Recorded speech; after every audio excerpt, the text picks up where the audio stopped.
Another episode of Chuck the Comic Guy coming to you on a Wednesday, new comic book day. Wednesday, whatever day. It's the first, I was going to say whatever day it is, but it's July 1st. We're officially into a new month again. And here we go. It's a hot, balmy Michigan. We're part of that whole heat dome that's floating around. And I don't know if that came from over in the UK, wherever they had, or over in Europe where they had a bunch of hot weather that found its way over here, but we're surviving. It's a hot 97 to 99 degrees today here in Michigan, which to us dealing with winter months, we'd rather deal with 99 degree days. That's my opinion personally.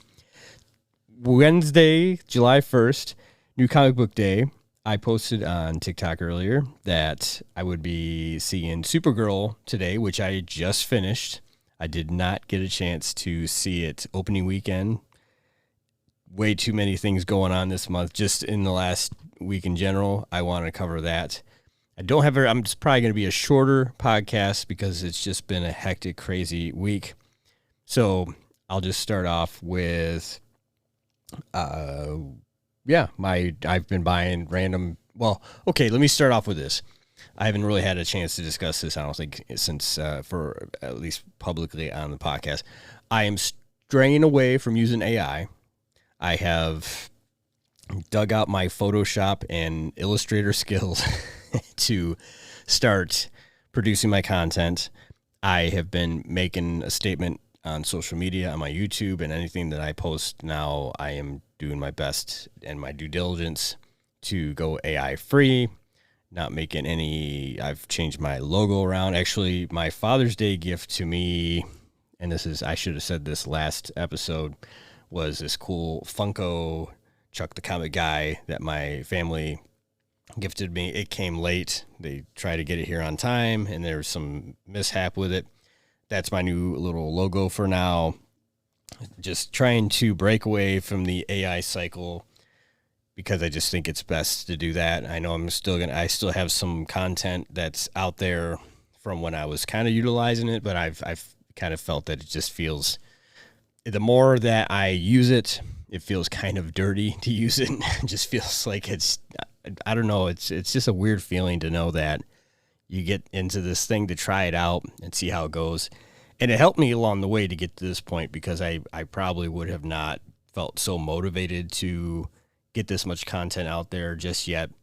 And then more and more I dealt with it, the more I felt just like it wasn't really providing a rewarding experience to me. It could do what I told it to do and generate it just fine, but the more and more I look at it, there's the term now that's called AI slop, which is just kind of basically just what AI creates. It just takes kind of almost, and I've noticed, and that's the other thing too, is that in using AI for certain things, I found that I've almost teetered on the edge of looking just like someone else's content or someone else's creations that they've used AI with. So it's not very robust in that sense.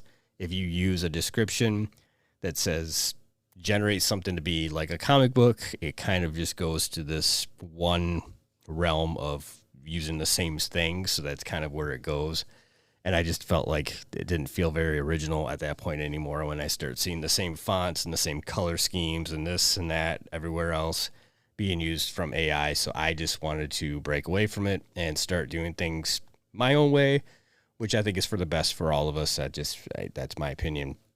And then it's been a very busy month, not only for just holiday stuff or family stuff or beating the heat kind of things. It's also been a very busy last week of accumulating books. I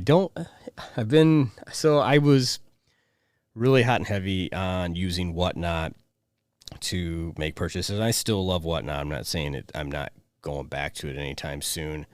I've been trying to curb my spending just because I got some things coming up that I'm trying to just make sure I'm keeping myself in a safe budget for. And I've kind of gotten most of my must-haves out of the way for new comic book day stuff in the last couple months. I'm kind of at that point now where as long as I get the issue 1 of something, I'm not going to have a hard time getting the further issues, because that just seems to be the trend with comic books, is that everybody goes hot and heavy for issue 1 of whatever it is that's going to be like the new hot thing for that moment. And then they maybe issues 2 and 3 kind of taper off from that, because you just kind of want to continue. If you really like it, you continue the story on. And I'm pretty much in that range where with what I've got, I feel like I can skip a new comic book day, which I did today, to get some back issue stuff. So I'm still kind of honoring the new comic book day code by getting something new to me, even though it's not really technically new. And I've been going back to eBay for stuff that I just can't really acquire through whatnot without having some luck. And so that's where I've just been kind of going that route now. I love eBay for certain things and I hate it for other things, but at the same time, it serves its purpose. There's certain things about eBay that just feel, I don't know. I don't really know how to explain it. I know there's back end things that feel a little bit wrong, I guess to say, from a seller standpoint. I know that sellers are not really fond of how eBay does certain things anymore, or some of the structure to it, or the way that they add things now to be able to kind of cash in on it. For instance, if you're doing something that's valued at something, the example given being a graded sports card, and I know this from my own experiences dealing with sports cards on there as well, they will want you, if it goes over a certain value, they want you to go through them to verify or validate what they feel your condition listing is, so that the purchaser doesn't really get shafted or screwed on that buy. And I get that totally, it's kind of, it's safe. I mean, people that have gone through that kind of thing have stated that it is deemed safe, and they kind of, some people actually enjoy that because it becomes eBay's responsibility if something goes south, but that's also a scare for some vendors or sellers on there. If it's something that's a big ticket item, that they worry that eBay is somehow going to mishandle it. So that's one thing that I guess is just kind of, it depends. It's very subjective in that way of whether you like that or hate that. And I have just, the only problem I have with eBay is that it seems like the only place to go to get certain things, unless you scour stores that you may be hopefully getting some luck on. I've been very fortunate to find some decent deals on certain things lately. One item in particular is Youngblood 70. So, backtracking a little bit, I've been on this Youngblood kick all summer long. It's Youngblood summer. I did a promotion that I ran. It didn't get very much attention, and it was to give away a whole bunch of Youngblood books, which I still feel like I want to do, but I think I might want to approach it a different way to be a little bit more recipient friendly or entry friendly, because maybe, again, the timing of it was really not great on my end to post it when I did, so it didn't really get much movement. But I also could do a better job showing what was in the box, which was my next step, but I didn't even get really anybody that seemed that interested in it. And I guess if you're already a fan of Youngblood, you might not even need to get this giveaway unless you really want to have more Youngblood issues. So that, I kind of feel like I'm trying to restructure this giveaway. I want to do a giveaway. I want to give away this box of books. I really seriously do. I'm just wanting to make sure that it's fun and inclusive and gets a lot of people involved, so that it isn't just 3 people and great, 1 out of 3 gets this box of books. So I want to make sure it goes to a deserving crowd of people, one of a crowd of people. And anyway, I've got all these Youngblood books, and I am getting caught up with the series between issue 1 to 100. There's a lot of in-between stuff that I really need to get focused on and reading wise. Some of it I've thumbed through, some of it I've kind of caught bits and pieces of. It's a lot to take in to try to get that all sorted out realistically, because there's so many different avenues Youngblood has taken since its birth. He's got Strike File and Team Youngblood, and then all the different people that took over the series and ran a different run of it here and a different run there, added more characters. It went to issue 71 to 78. Anybody who is not familiar with Youngblood, issues 71 to 78 are pretty well, like, I wouldn't say grail items, but they are in that realm where they're scarce. So you to find them in the wild is a little tricky. That's where I have to go to eBay to get some of those issues to fill out my back catalog stuff. A lot of people have been wanting more trade paperback books of the Youngblood series if you really just want to have everything entailed. But there's a whole list that I've been referring to that has just everything broken down of how the sequential order of Youngblood should be from issue 1 to current. And it's still, the list is a little bit outdated in terms of it was last published. The last update was from 2025. So that's before we got everything that we've got currently. I've been going to eBay to try to track down some of the 71 to 78 issues. It's been a little tricky to find some at good prices. There's 1 or 2 issues in that run that are very kind of pricey. And then Rob Liefeld has gone to his whatnots and to his podcasts and made it very clear that if he brings that up, he knows which issues I'm referring to, at least issues 78, 75, even 76. And it depends on the cover, depends where you find it. They go up and down in price. And I was fortunate to get a good chunk of those knocked out. So that's where I've been budgeting. So I want to get the whole series completed. And when I do, I will go to social media and post it and maybe offer a guide to people that follow Youngblood. Here's my definitive guide of everything Youngblood from issue 1 to current. There you go. Then you can sort it out. You can decide whether you want to go on the same hunt that I've been on. And I think to me that's the fun of it. Is it's like treasure hunting for something. Even though some people, Youngblood and Rob Liefeld is a very mixed crowd, because you either really adore everything he's done and appreciate him as an artist, as a person, or you're one of the haters that thinks he's what's wrong with the industry, or don't like his artwork, or you don't like Youngblood, or you might not even be particularly fond of Image Comics in general, or even particularly that he was the one that branched away from Marvel. I've seen hate online, not just of Rob. I mean, I've seen it of Todd and Jim. I've seen people that make the opinion that they were everything wrong with 90s comic books because their art style all kind of had this same coalescence of sorts. It just was, I like that art style, so that's just me. I'm not here to knock anybody's opinion. You're entitled to it. I don't have to defend anybody or any artist because they can do a good enough job with their work and their personality to defend themselves. I like what I like, and I'm not going to allow anybody else's opinion to decide what I should like or who to like.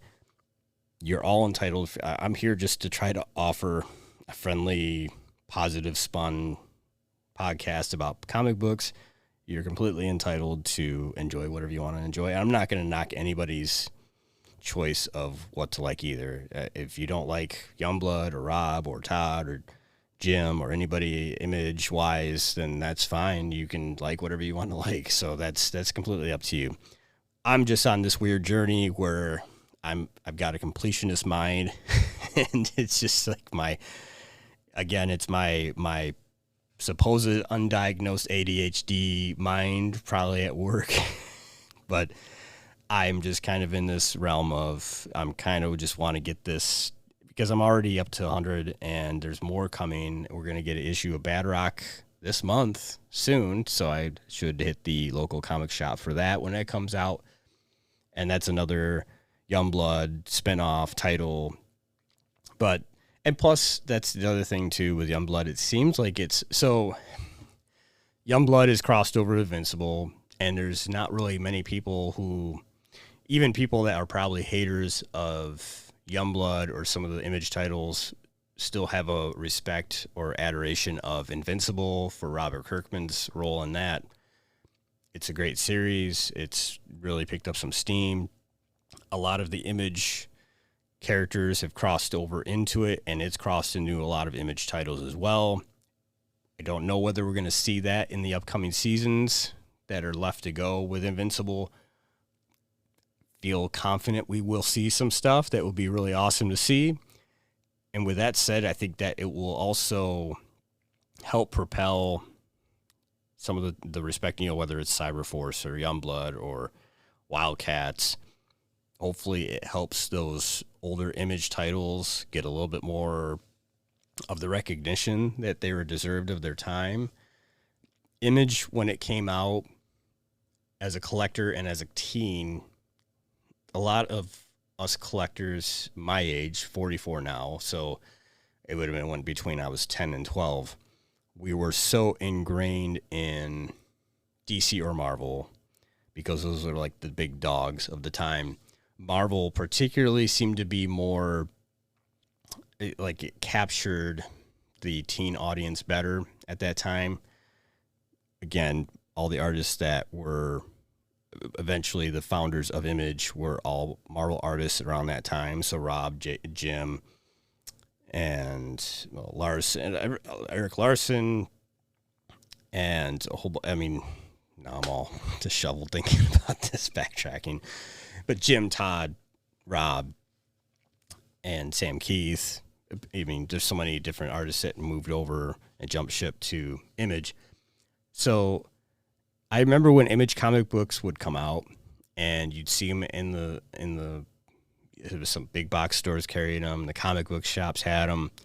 They felt like they were really trying to be kind of a value buy for you in order to get you on board, which is kind of the way to do it. You kind of want to make sure that your price point's right. They would offer bundles of books. It just seemed like they were offering way more than the value of the cover price was trying to sell to you. So it felt, I hate to say the word cheap, but it felt like I think about Valiant comics, you had Deathmate and all these other titles that came from Valiant that they were doing the same thing to get like a comic 3-pack, usually in like a big box store.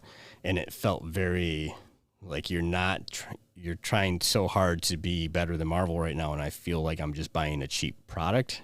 And that was my mindset back then, unfortunately, to not be so open-minded about up-and-coming studios that wanted to rival Marvel. It was partially that Marvel had me just hook, line, and sinker with their brand.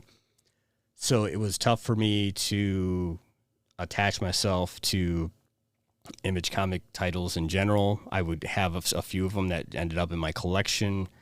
I thumbed through them, and I didn't really pay attention to who was who at that time either, as artists or writers, who was coming over from who or where.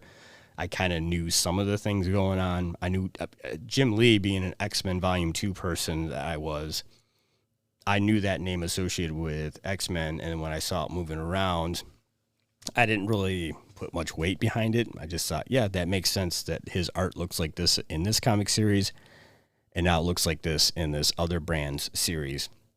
So I was really foolish to just be so closed-minded in my teens, in my early teens, to not being very welcoming to new brands of comics that were hitting the stores. And now, if I were to go back in time and have a chance to get them right off the rack when they first came out, it would be awesome to have that, actually relive that moment differently.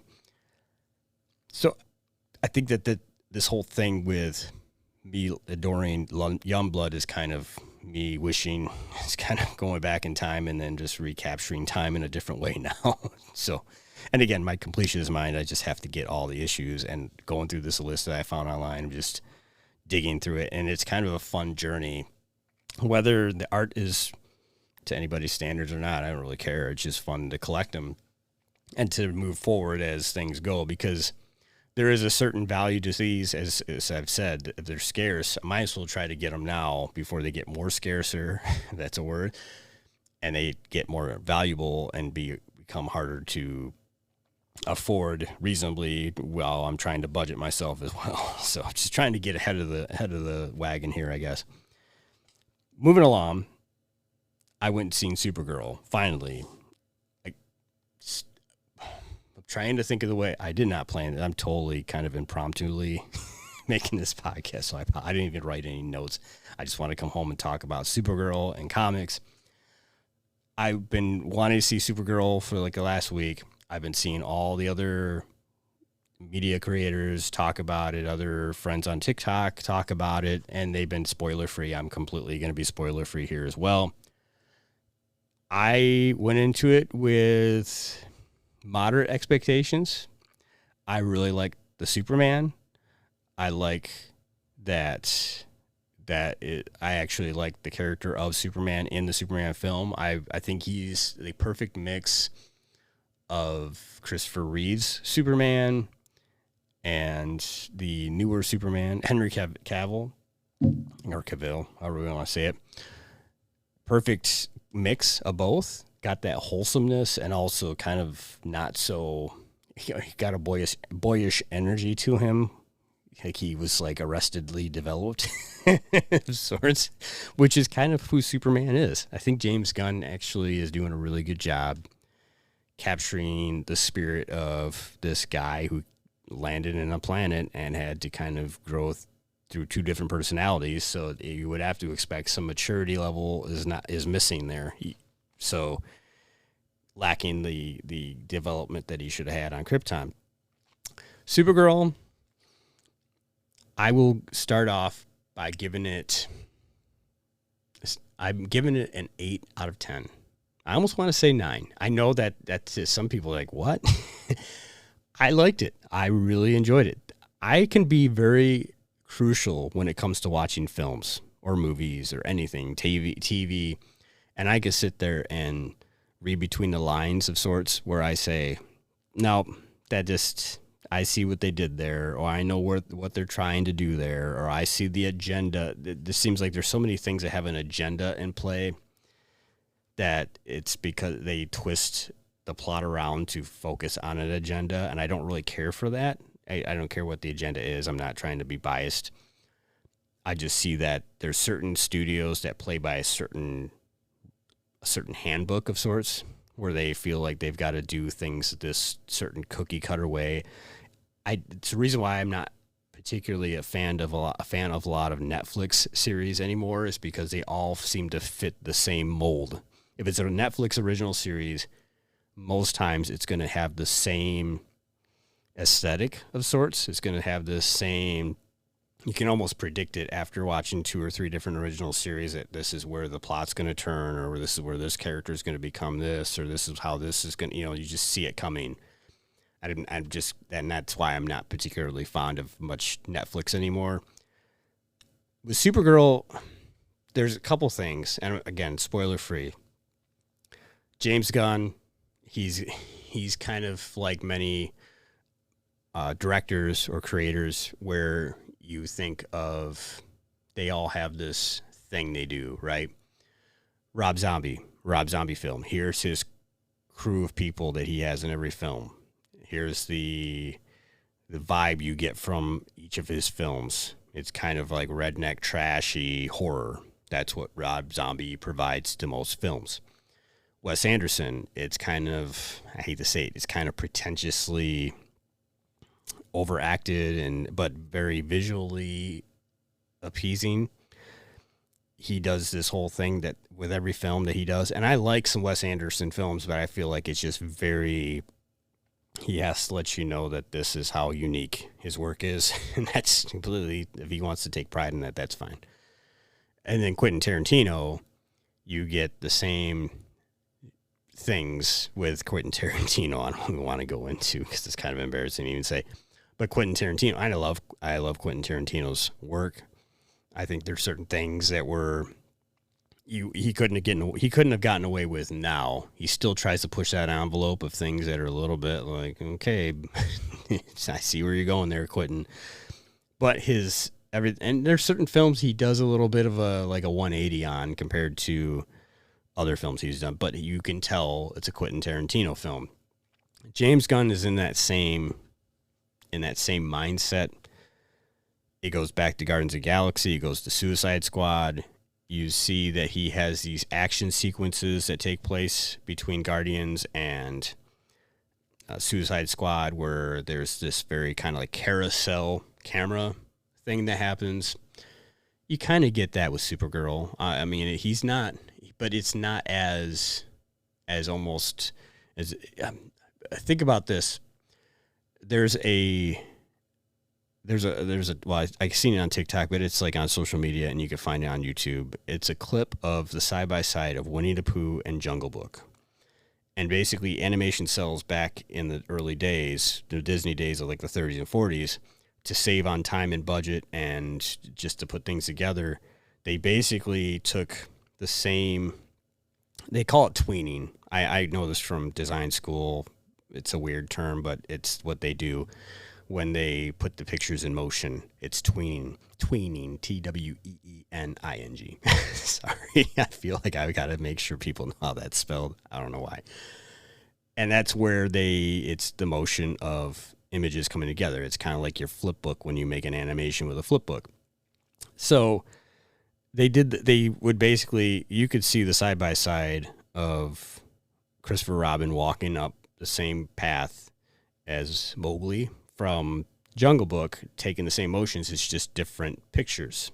And they did that to kind of streamline things. And you would never notice until you saw it side by side because the layouts and the backgrounds are completely different. I didn't notice it until you see it side by side.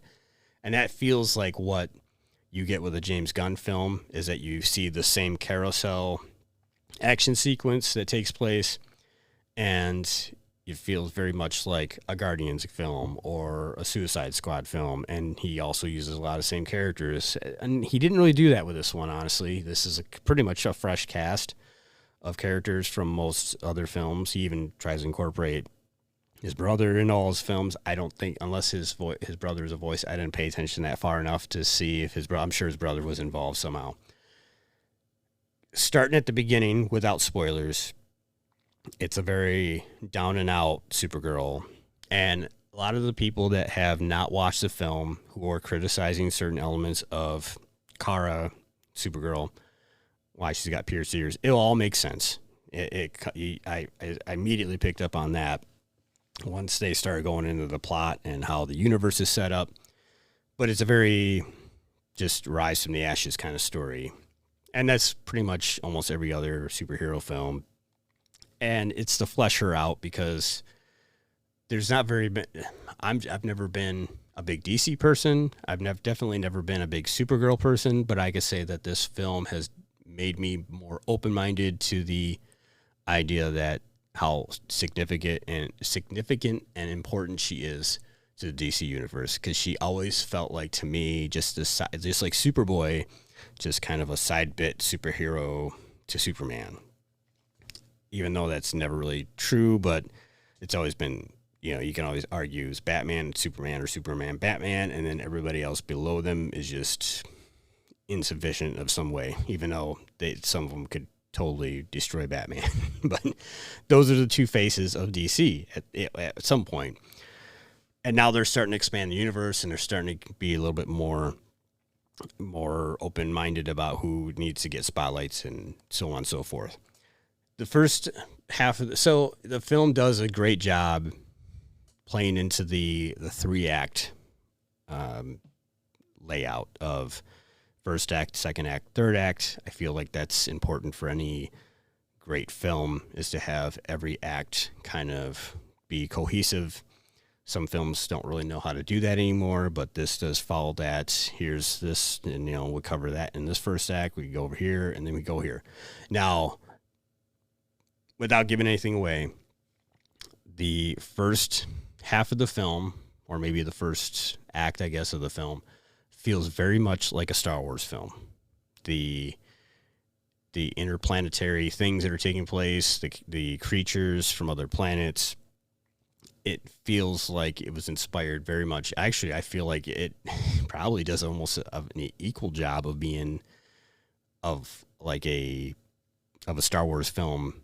I don't want to say than some Star Wars films, but I feel like they've captured a better creation with that universe to kind of rival Star Wars. And then as it progresses, obviously there's a lot of planet jumping, there's a lot of exploratory things. And then it turns into from Star Wars to Mad Max near the end. Lobo is a very much like he could be a Mad Max character. I mean, and Lobo have you seen him in the trailer? He's on his little Harley space thing, Jason Momoa did a great job with Lobo.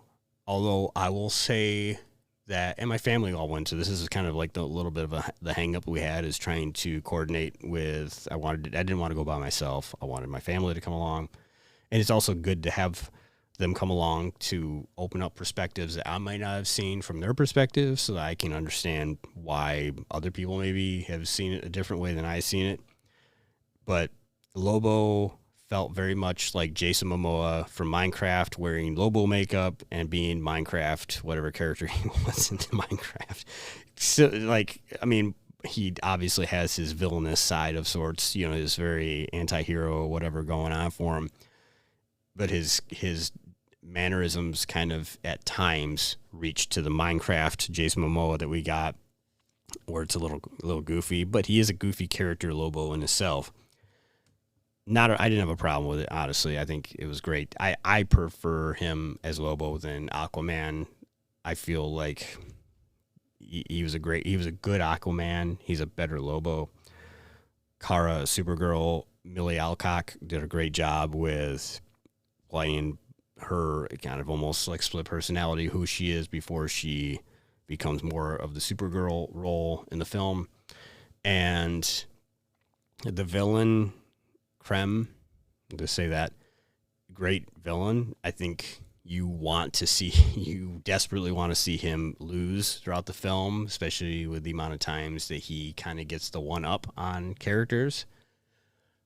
But overall, I didn't walk out of there with these cynical views of why did they do that or why did he do this. Obviously, it's a James Gunn film, or a James Gunn organized film. It has structures and elements that, again, going back to the James Gunn way of things, you've got old music technology that he has in almost every film. It's almost like Star-Lord from Guardians of the Galaxy, having the Walkman and the tape cassettes. There's an element of that in this film. I would have to guess James Gunn just loves the idea of immersing yourself as a person into music while you're doing things. And I completely understand that as a person who's not only a musician, but a person who grew up with headphones on all the time. I'm sure maybe James Gunn was very much like that as well. I can only imagine.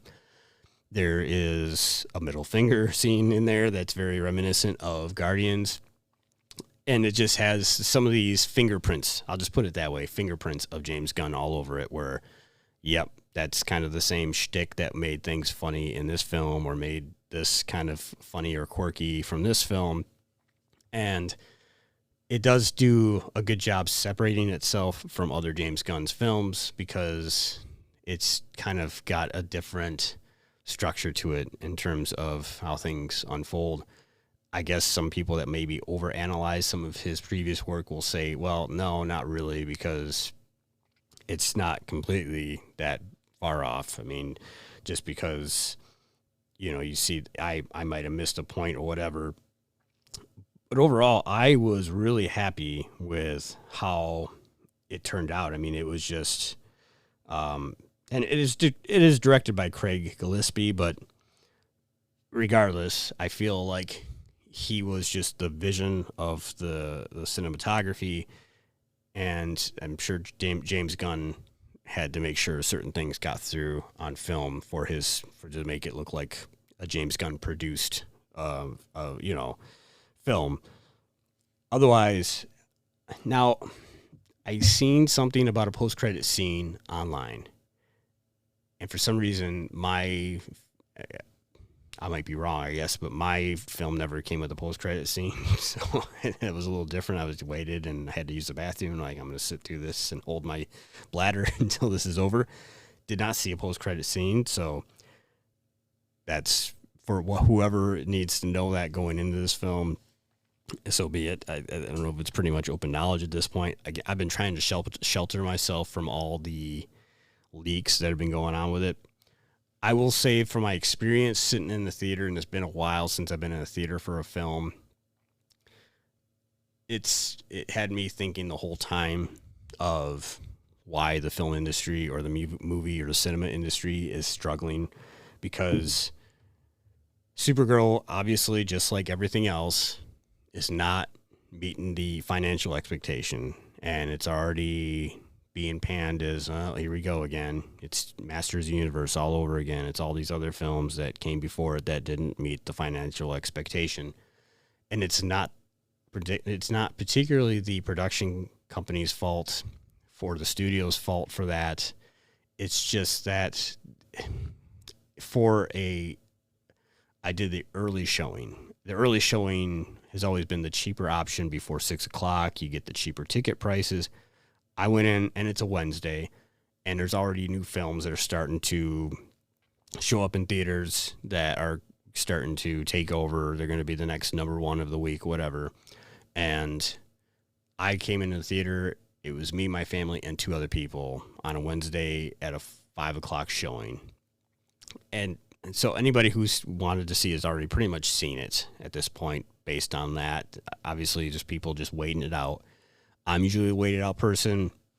In this case, I really wanted to see it. I really wanted to talk about it. I really wanted to do a podcast after seeing it. I didn't want to go any further into my podcast without having seen it first. So that's why my timing is off in planning all this.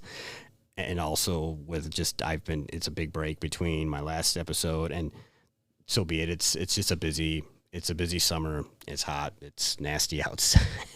I've been also trying to get yard work done and day job stuff done. Anyways, I'm content with it. I can't wait to see what they do. There's also obviously some scenes with Superman in the film, very short and simple scenes. I love the chemistry that Clark or Superman has with Supergirl, Kara. It'll be fun to actually get those two together in a film at some point, like full, whether it's Man of Tomorrow. It'll be awesome to see that we get a bigger spectrum of heroes together. I would have to assume, obviously, we're going to probably get a Justice League coming, a group or an ensemble in the future that will incorporate Supergirl and maybe who knows? I mean, it could be anybody, Cyborg, Martian Manhunter, whoever they want, Hawkman. It'll be interesting to see. They've already got Mr. Terrific in the universe. They've got Guy Gardner, so we'll hopefully get a good Green Lantern.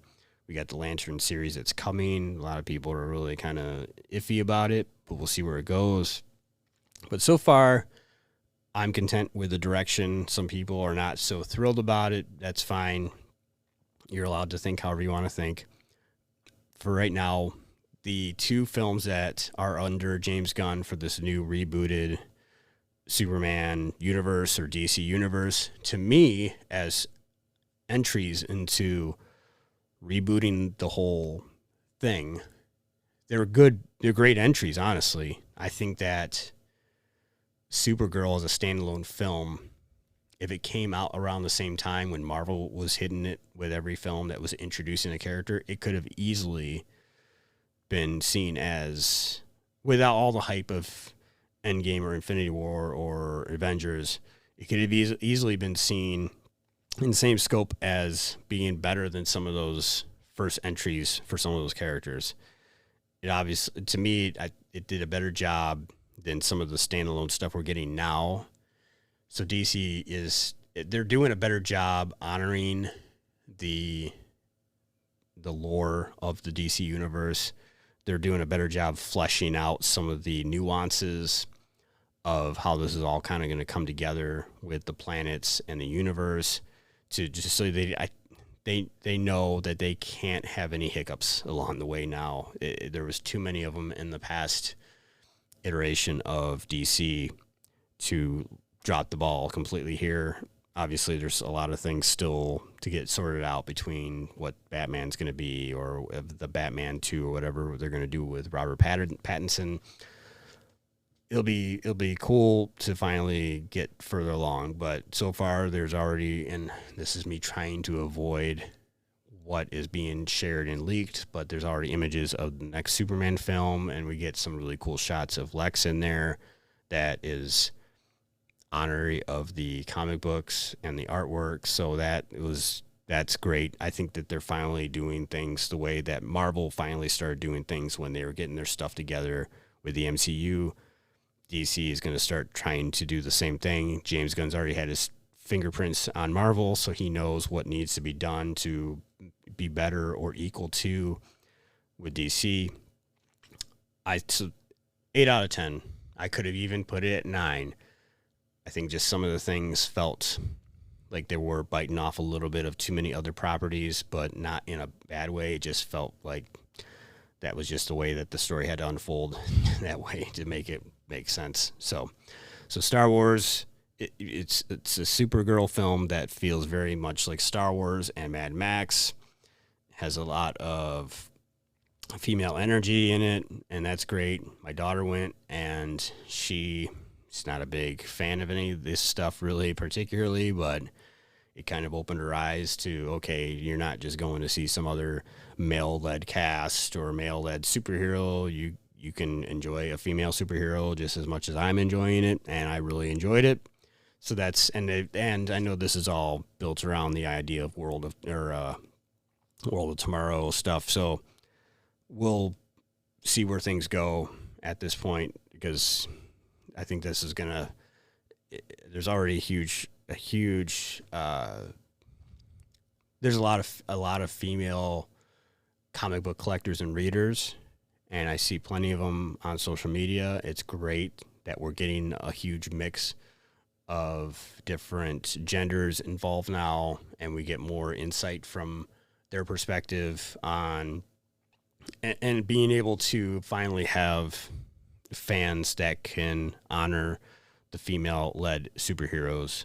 So it's really awesome to see that Batgirl and Spider-Woman and Supergirl and so many other female, or Wonder Woman, they're starting to get they're starting to find their place in the comic book industry more now than ever.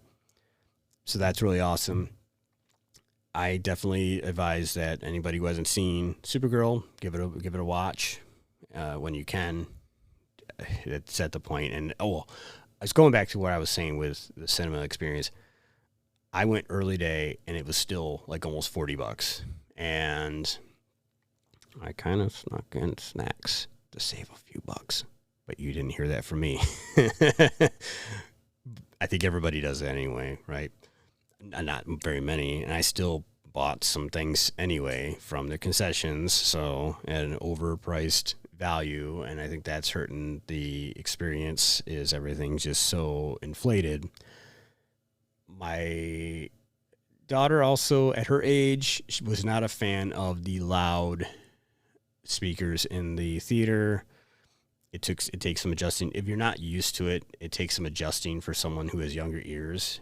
Anybody who is listening to me right now who has a young child or teen child might understand that it's tough for them to be in some of these big blockbuster films when they have Dolby whatever 100.258 sound system in there. It's me being very embellished.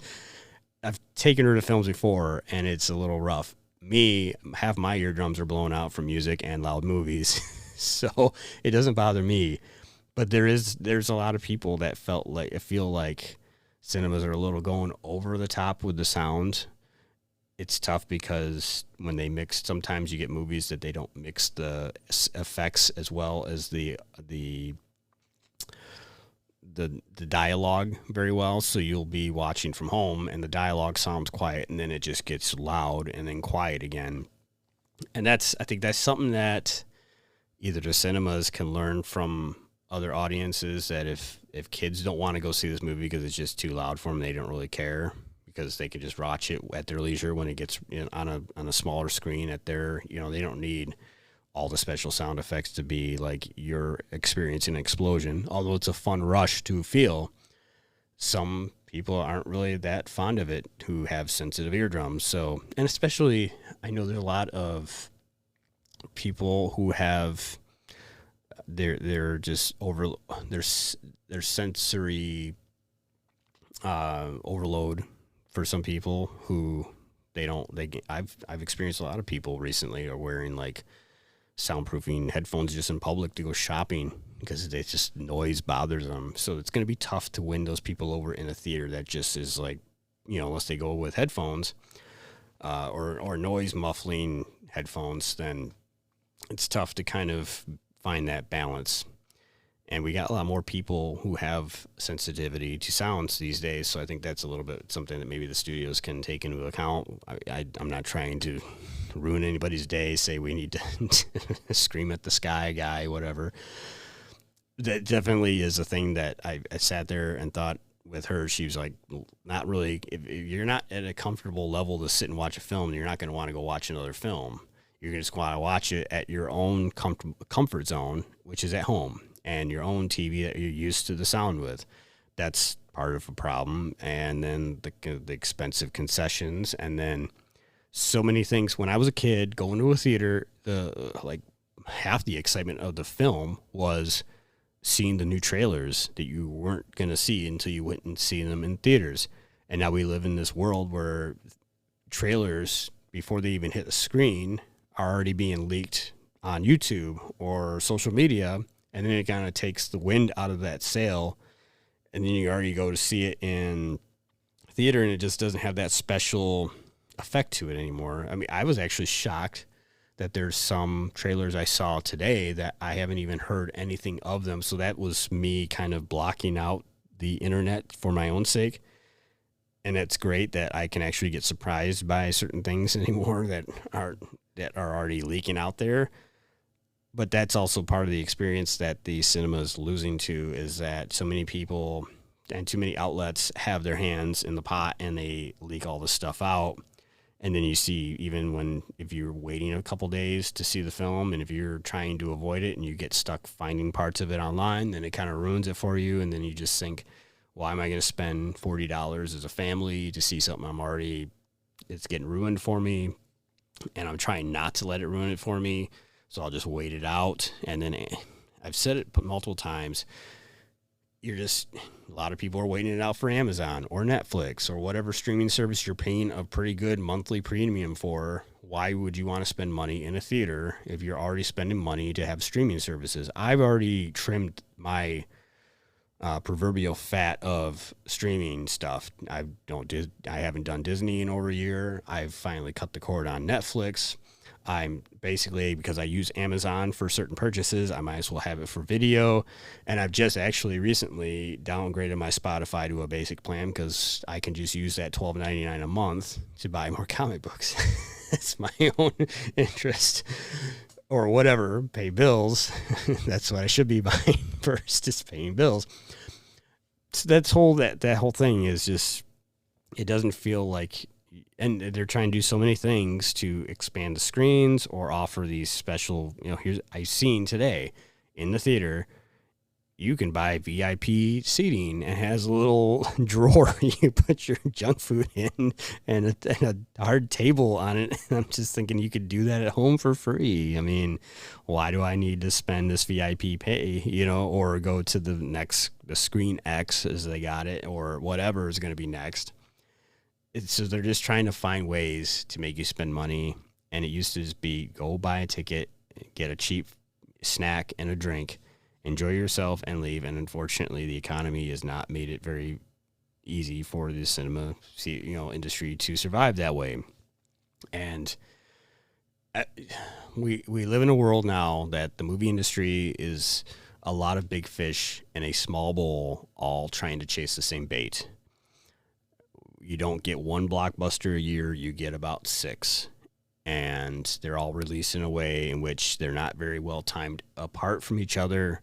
So you're kind of, you kind of want to be selective of which one trumps the other in terms of what's worth going to the theater for and spending that extra dollar to see it first or early, and which one do you want to wait out.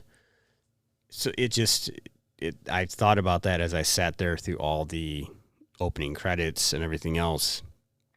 I know that I'm going to feel a little ripped off when in a month and a half's time, I'm going to see Supergirl on Amazon Prime right next to Superman. And it's going to be to help promote the next DC film because it's there. Might as well catch up on it now because another film's on the way. And then you're already paying that to get that access to it. So why go see it in a theater other than to support it?